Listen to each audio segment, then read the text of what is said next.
Sound of typing my sibling phone from a wedding reception in Ohio, her laughter echoing so much she could scarcely speak. She expressed, "You needed to witness Megan's expression." I was stationed at a construction site in Stuttgart, Germany. 3 months post our divorce, my former spouse had wed, and incidentally, my sister had been invited to the ceremony. What she shared during the toasts caused the bride to abandon her own reception. As an HVAC technician, I've been repairing heating and cooling systems since leaving the military at 24. From houses and offices to restaurants, any locale where air circulates through ducts, that's my domain. Competent in my craft, I'm not affluent or renowned, merely consistent.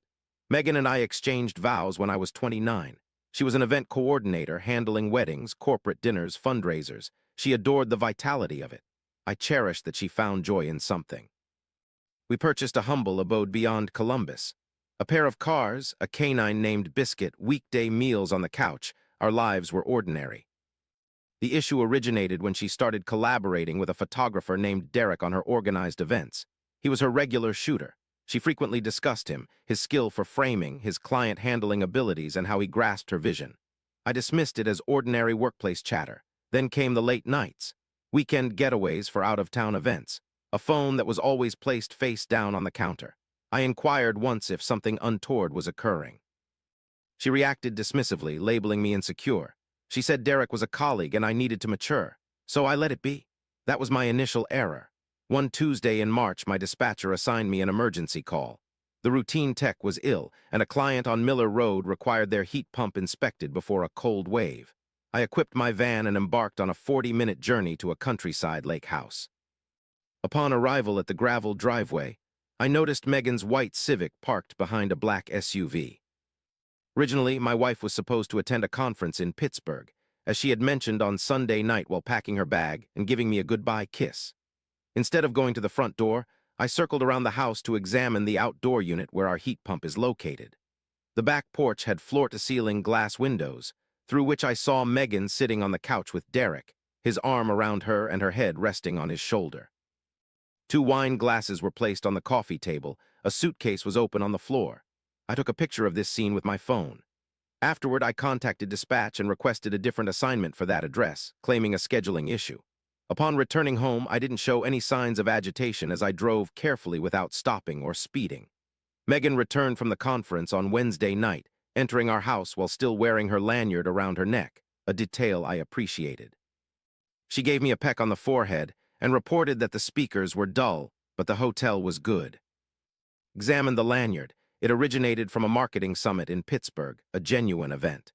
It seemed she had registered online solely to receive the badge. I could have shown her the photograph immediately or questioned why her vehicle was parked at a lake house on Miller Road when she was supposedly attending keynote speeches 3 hours away. However, I chose not to. Instead, I contacted my friend Tanner, with whom I had served at Fort Bragg. 2 years ago, he had moved to Stuttgart, Germany to work on HVAC systems in the Army housing at Kelly Barracks. Periodically, he would send me job listings. Military installations abroad are always in need of licensed American technicians. The pay was attractive. I had consistently declined. That Wednesday night, while Megan was washing off from the conference, I texted Tanner. "Was that job still available?" He responded, "In 4 minutes for you, it's always open."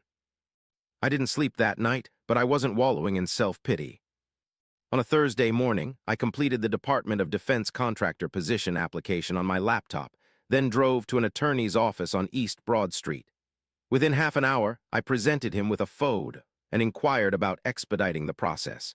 He informed me that Ohio is a no-fault state. While the picture wouldn't alter the settlement, it would hasten matters if she didn't contest. Upon returning home, I waited for Megan to depart for work before packing 3 boxes containing clothes, tools, and documents. The rest of the items remained in the house. In the garage, under a tarp, these packed boxes were hidden. That night, Megan prepared dinner pasta with her favorite garlic bread. She was cheerful, discussing an upcoming wedding in June, mentioning that Derek had already inspected the venue's lighting angles. She casually mentioned his name and smiled at the pasta as if it were ordinary. I waited for her to finish before bringing up the Miller Road lake house. A wooden utensil, a spoon, dangled from her grasp above the simmering pot. I refrained from raising my tone, instead opting for silence as an ally. I didn't disclose my knowledge source, I merely conveyed it through my gaze. A hush settled over the kitchen, echoing the whoosh of escaping steam. She deposited the spoon onto the counter, her hand trembling. Her query came next. What was I referring to? I remained mute, yet she comprehended my intended subject all too well. Megan stood motionless for roughly 10 seconds, her knuckles white where they gripped the counter's edge. Then an unexpected reaction followed. Anger, not remorse, filled her eyes. She asserted that I had no right to track her. She accused me of being overly suspicious. She inquired about my knowledge of that particular house. I clarified that it was part of my job, a dispatched call, an unexpected coincidence. The location chosen by the universe on that specific day. Her retort failed to materialize. She attempted to speak twice but found herself tongue-tied. Eventually, she altered her approach. She maintained that it was merely a singular instance. She claimed it was insignificant. She stated that Derek comprehended her in ways I've never attempted. I allowed her to conclude her speech. Each word she uttered eased the tension.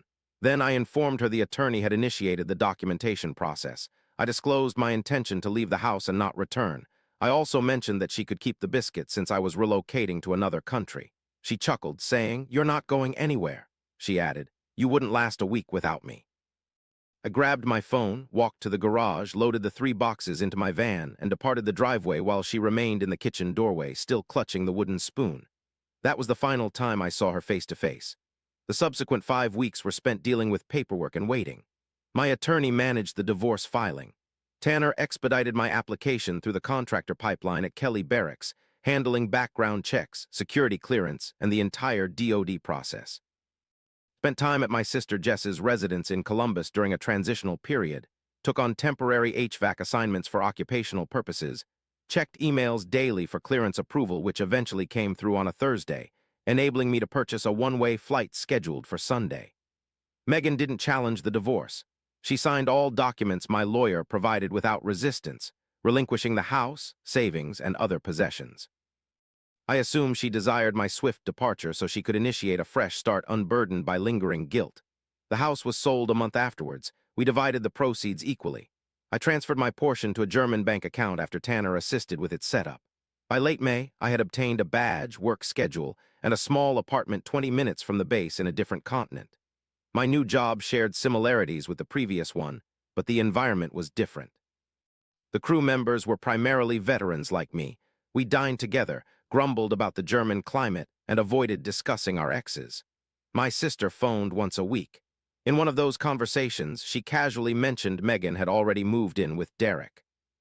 I informed Jess that I didn't desire updates. She responded affirmatively.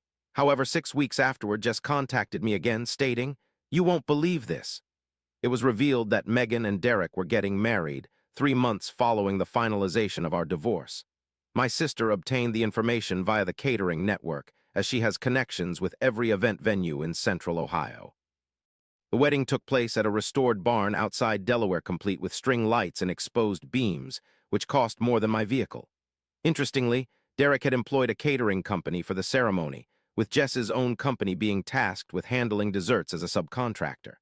Her superior accepted the job without verifying the guest list. By the time Jess discovered it was her ex-husband's wedding, the contract was already signed and the deposit had been paid. She reached out to me for guidance, and I advised her to complete her duties, set up the dessert table, and return home. Avoid making a scene or expressing anything to Megan. She agreed to this course of action. The wedding occurred on a July Saturday. I was wrapping up a 12-hour shift replacing ductwork in a Stuttgart barracks building, with my phone locked away in a locker. Checking it at 8 p.m. local time, which equated to 2 p.m. in Ohio, revealed 11 missed calls from Jess and a text saying, "Call me immediately." I stepped outside into the balmy German evening and dialed her number. Jess conveyed the story swiftly and uninterruptedly. She had prepared the dessert table in the barn, remained unrecognized by anyone except myself. Megan had interacted with Jess only twice during our marriage, both times briefly. Derek had never met Jess at all. Jess maintained a low profile, arranged the cake, and planned to depart after the first course. However, the small barn had just one exit, and the speeches commenced while she was still tidying her trays in the back. Derek's best man offered a toast, followed by Megan's sister. Later, Derek rose and expressed gratitude for everyone's attendance while mentioning that destiny had brought him and Megan together at an opportune moment. It was then that a solitary woman seated at one of the rear tables addressed Jess, saying, "Opportune moment?" He was still with you when he started seeing her. Jessica looked at the woman, who appeared sober and restrained. She introduced herself as Rachel, the bride from the Hartfield wedding last autumn. Derek had served as their photographer during preparations, nearly derailing their engagement, only to abandon her once the event concluded and shift his focus to the next client. Rachel admitted she had learned about today's gathering through a shared vendor and attended as a guest plus one to confirm the rumors. Jessica said her hands grew chilly. The host asked if anyone else wished to share some remarks. The room fell silent, and Jessica rose. Standing at 5'2", my sister is fearful of public speaking. She even cried during a school presentation in 5th grade. In the barn, Jess revealed to Megan that her brother had been replaced by the same man who caused trouble at the Hartfield wedding 3 months ago, after her legs were trembling so much she thought the chair behind her was shaking. The room fell silent as Megan recognized Jess, evident in the swift change of her expression from puzzled to pale. Derek whispered something in Megan's ear, while the best man prepared to speak. However, Jess left without giving them a chance, carrying her tray out the back door, loading her van, and driving off. 45 minutes later, she called me from her apartment, still shaking, recounting every detail. I remained silent, only listening. Upon finishing, she said, "I made that choice." Under a street lamp on a Stuttgart sidewalk, I finally felt relief easing in my chest after months. 2 weeks post-wedding, Tanner displayed a viral Facebook post from Rachel at Hartfield's wedding. In it, she accused Derek publicly by his full name, revealing that he had pursued her during her own wedding preparations, nearly causing her to abandon her fiancé. She confessed that she had stayed silent out of shame for a year, but seeing him act again in the barn made her realize her silence was merely allowing him to persist. The post garnered over 400 shares. Within a month, Derek's photography business came to an end. His website shut down, Instagram vanished, and 3 Central Ohio venues discreetly removed him from their vendor lists. Megan contacted my sister Jess, not me, Jess, instead of me, Jess. She inquired why she had taken action. Jess replied, "Someone had to." Megan ended the call abruptly. 60 days post their wedding, Megan vacated the shared apartment with Derek. Through catering circles, it surfaced that Derek had funded the wedding, honeymoon, and half of his equipment using credit cards. He owed approximately $60,000, with Megan's name on some of it.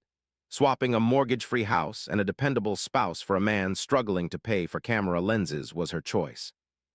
In October, my supervisor at Kelly Barracks invited me into his office, presenting a 2-year contract extension, permanent position, enhanced salary, and housing allowance. Declaring me the top tech on the team, he desired my commitment.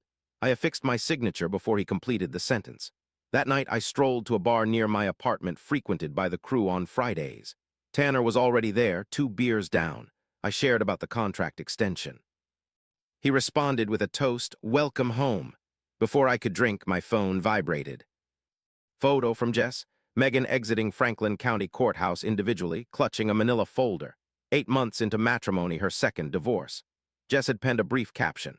This time, she didn't engage legal representation. I gazed at the image for approximately 3 seconds. I subsequently placed my phone screen down on the bar counter, lifted my drink, and clinked it against Tanner's. Beyond, snowfall was commencing, the inaugural flurries of the season in Stuttgart. Through the glass, I observed snowflakes blanketing the sidewalk under the lamplights, gently and pristinely, as if untouched by feet. Homecoming.